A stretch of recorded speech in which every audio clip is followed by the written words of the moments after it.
बिस्मिल्लाहिर्रहमानिर्रहीम, अस्सलाम वालेकुम एवरीवन। सबसे पहले तो मैं अपनी ब्रोकर्स कम्युनिटी का शुक्रिया अदा करता हूँ कि जून के महीने में उन्होंने मुझ पर और मेरी टीम पर गहरे एतमाद का इजहार करते हुए हमको अपनी लीडरशिप के लिए चुना। ये एक ऐसा कदम है जो पिछले 30 साल से कोशिश की जा रही थी और अब प्रैक्टिकली हम लोग एक बहुत इम्पॉर्टेंट फेज़ में शामिल हो गए हैं। पाकिस्तान कॉटन ब्रोकर्स एसोसिएशन हमारे सीनियर्स का ख्वाब था और उनकी एनकरेजमेंट के ऊपर और उनकी हौसला अफजाई के ऊपर ये इस काम का बेड़ा हमने उठाया। मैं शुक्रिया अदा करता हूँ अपनी टीम का, ख़ास तौर पर मुश्ताक साहब का, हमजा मुश्ताक वाले साहब जो सीनियर वाइस चेयरमैन इलेक्ट हुए। उसके बाद मेरे 6 वाइस चेयरमैन आमिर जहांगीर साहब, सुहेल साहब, शफ़क़त साहब, आमिर नसीम साहब और आसिफ सलीम साहब, इन लोगों ने, और तनवीर अलवी साहब। बहुत एक्टिव टीम है ये और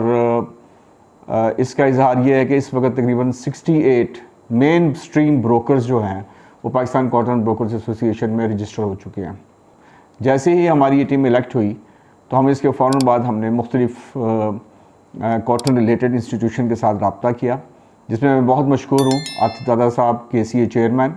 आसिफ इनाम साहब का, शाही टाटा साहब का, और एप्टमा से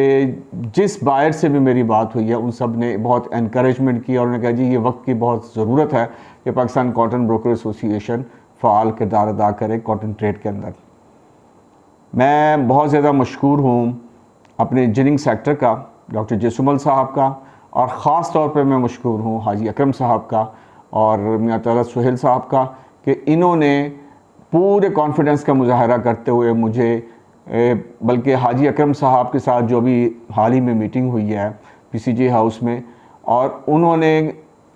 ख़ास तौर पे अपने इदारे में और PCG के सेक्रेटरी साहब को भी ये इंस्ट्रक्शंस दी हैं कि किसी वक्त भी कोई भी ज़रूरत पड़े तो आप पाकिस्तान कॉटन ब्रोकर एसोसिएशन की मदद से मत कतराएँ।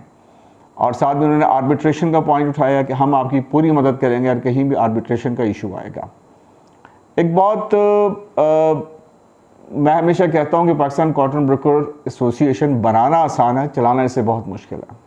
वजह लोगों की बहुत ज़्यादा उम्मीदें हमसे बढ़ गई हैं। 2 पॉइंट हर जगह के ऊपर आ रहे हैं और वो 2 पॉइंट ये हैं कि सबसे पहले तो पाकिस्तान कॉटन ब्रोकर्स एसोसिएशन में उन ब्रोकर्स को आपने जो नेक नाम हो। जब मैं नेक नामी का लफ्ज़ इस्तेमाल करता हूँ तो कुछ लोगों को बुरा लगता है और बहुत से लोगों को ये बात अच्छी लगती है, क्योंकि हमारे यहाँ ज़्यादातर लोग अच्छे हैं। वक्त और हालात की वजह से शायद कुछ ऐसे उन्हें फ़ैसले करने पड़ जाते हो जो नापसंदीदा हों, और कुछ लोगों की वजह से इस पूरी ट्रेड और कम्युनिटी को जो है इस वक्त मुश्किलात का सामना करना पड़ता है। नंबर 2, ख़ास तौर पे जो बात है कि हाजी अकरम साहब ने भी इस बात को कहा था, डॉक्टर जैसुमल साहब ने भी कहा था, आसिफ इनाम साहब ने भी मुझे कहा था जो एप्टमा साउथ के चेयरमैन हैं, कि जैसे ही आपकी फ़ाल किरदार आप अदा करते हैं और जैसे ही आप एक्टिव होते हैं आप ब्रोकर्स, रजिस्टर्ड ब्रोकर्स की लिस्ट हमें भेजें और हम अपने एप्टमा अपने टेक्सटाइल सेक्टर में और PCG अपने इंजीनियरिंग सेक्टर में उसको सर्कुलेट करेगा और उनको बताएगा कि जी ये वो ब्रोकर हैं जिनकी ज़िम्मेदारी जो है पाकिस्तान कॉटन ब्रोकर एसोसिएशन भी लेगा। और इस सिलसिले में हमने KCA में आतिफ दादा साहब से और नसीम उस्मान साहब से भी बात की थी और वो लोग भी तैयार हैं कि जैसे ही हम कोई लिस्ट यहाँ से निकालेंगे तो सिर्फ एक KCA से भी लिस्ट आ जाएगी और ये वो रजिस्टर्ड ब्रोकर होंगे जिनको हम एक्नॉलेज करेंगे और जिनका खुदा ना खास कोई आर्बिट्रेशन या किसी का इशू होता है तो उसमें PCBA पूरा फ़ाल किरदार अदा करेगी। दूसरी जो बात सबसे ज़्यादा एक्सपेक्टेशन है वो रिटर्न कॉन्ट्रैक्ट की है। हम रिटर्न कॉन्ट्रैक्ट के ऊपर आलमोस्ट फाइनल कर चुके हैं और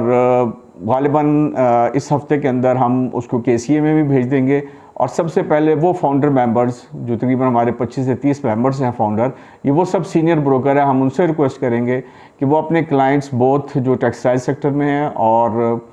जो इंजीनियरिंग सेक्टर में इस चीज़ को एक्टिव करें।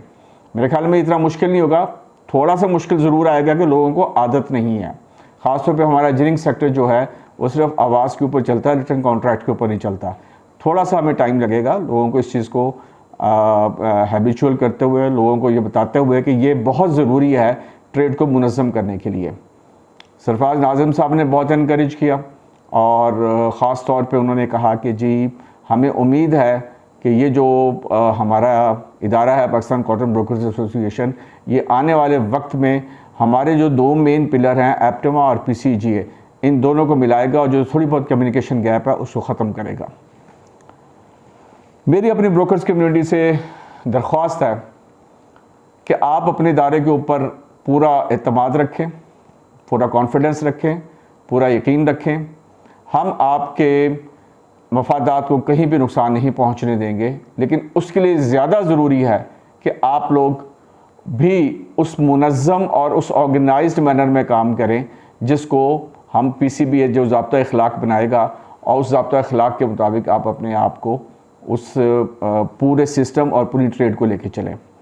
मुश्किलात ज़रूर आएंगी क्योंकि हमें आदत नहीं है। एज ए नेशन हमारे यहाँ थोड़े से इश्यूज़ हैं कि हम ऑर्गेनाइज काम नहीं करते, और लेकिन मुझे अंदाज़ा है कि इतना अहम काम कि एक छोटी सी आवाज़ के ऊपर एक ब्रोकर की तो इस वक्त 1.25 करोड़ 1 करोड़ से 1.25 करोड़ का ट्रॉला निकलता है। इतनी बड़ी ज़िम्मेदारी है और उस ज़िम्मेदारी को हम ऐसे तरीके से अदा करने के लिए आपकी पूरी मदद करेंगे। मेरी दरख्वास्त है कि हम इस सिलसिले में मुख्तलिफ़ प्रोग्राम्स तरतीब दे रहे हैं जिसमें हम मुख्तलिफ़ डिवीजनल हेडकोार्टर्स में, यानी कि हम अभी बहावलपुर अगले इंशाल्लाह बहुत जल्द जा रहे हैं और वहाँ से हम सब ब्रोकर्स को इकट्ठा करेंगे। फिर हम हारूनाबाद भी जाएंगे, हम रहीम यार खां भी जाएंगे, हम फैसलाबाद भी जाएंगे, हम सिंध के मुख्तलिफ़ इलाकों में जाएंगे। हम सब ब्रोकर्स हज़रात को जमा करेंगे और हम उनको एजुकेट करेंगे कि इस वक्त PCBA आपसे क्या चाहता है, और हम ये सीखेंगे कि वो लोग PCBA से क्या चाहते हैं। हम अभी फ़िलहाल दिसंबर तक कोई लिस्ट PCGA और एप्टिमा को नहीं दे रहे। दिसंबर तक वो सारे लोग रजिस्टर हो जाएं हमारे पास जो चाहते हैं कि जी PCBA के साथ वो काम करें। और एक मेरी सबसे बड़ी गुजारिश ये है कि हमारे पास जो लोग रजिस्टर्ड होंगे वो ये सोच के रजिस्टर होंगे जो ज़ाब्ता अखलाक हम बनाएंगे उसके ऊपर पूरा पूरा अमल होगा। फिर हम ये अपने इदारे की इज़्ज़त की खातिर हम लोग जो है आखिरी हद तक जाएंगे। और चूँकि इस वक्त एप्टिमा और PCGA की नज़रें हम पे गड़ी हुई हैं और हम ये नहीं चाहते कि कहीं पे इतना बड़ा हम काम कर रहे हैं, हम पाकिस्तान लेवल की एक ऑर्गेनाइजेशन बनाने जा रहे हैं और FPCCI में भी हमारी रिप्रेजेंटेशन होनी है कि हम कहीं ना कहीं पे कोई ऐसा गलत काम कर जाएं या कोई हल्का काम कर जाएं जिससे हमारी इज़्ज़त पर कोई हर्फ आए। ब्रोकर्स कम्युनिटी की वो खोई हुई इज़्ज़त को वापस दिलाना हमारा एक अहम मकसद है और इसमें आपकी मदद के बगैर मैं कुछ नहीं कर सकता। एडहॉक बॉडी इस वक्त जिसका चेयरमैन मैं हूँ और मेरे साथ लोग हैं, और इंशाल्लाह आने वाले वक्त में 12 से 18 माह के अंदर हम इलेक्शंस करवा के और जो भी गवर्नमेंट का सिस्टम है, क्योंकि सेमी गवर्नमेंट ऑर्गेनाइजेशन होती है, ये no profit no loss organization होती है, इसमें हमने कुछ आप लोगों के लिए रजिस्ट्रेशन फ़ीस और कुछ सालाना फ़ीस मुकर्रर की है, वो हम आपको इंटीमेट कर देंगे। और मेरी आखिर में आप सबसे ये गुजारिश है कि आप अपनी ऑर्गेनाइजेशन के हाथ मजबूत करें, आप हमारे हाथ मजबूत करें। और ये इतना बड़ा चैलेंज है, इतना बड़ा चैलेंज है कि जिसके ऊपर बहुत से शायद लोग ये भी चाह रहे हैं कि हमारी हो सकता है हमारी अपनी कम्युनिटी में से होगी ये ना बने, उनके अपने इंटरेस्ट होंगे, लेकिन हमारी मैक्सिमम मेजॉरिटी चाहती है, मेरे ख्याल में 90% से ज़्यादा ब्रोकर चाहते हैं, और ख़ास तौर पर छोटे ब्रोकर जिनकी कहीं पे सुनवाई नहीं होती थी। बड़े ब्रोकर जो हैं वो अपनी बात मनवा लेते थे, छोटा ब्रोकर का इस्तेसाल बहुत होता था जिसको हम सब ब्रोकर कहते हैं, जो या साइड ब्रोकर कहते हैं। इंशाल्लाह ना अब उनका इस्तेसाल हम होने देंगे और ना उनके साथ कोई ज़्यादती होगी, लेकिन शर्त यह है कि आप हमें ज्वाइन करें, आप पाकिस्तान कॉटन ब्रोकर्स एसोसिएशन को ज्वाइन करें, जो आपकी अपनी ऑर्गेनाइजेशन है, यह आपकी आवाज़ है और यह आप इस पे हक़ रखते हैं और यह आपके ऊपर हक़ रखती है। बहुत बहुत शुक्रिया। अल्लाह हाफिज़। पाकिस्तान जिंदाबाद।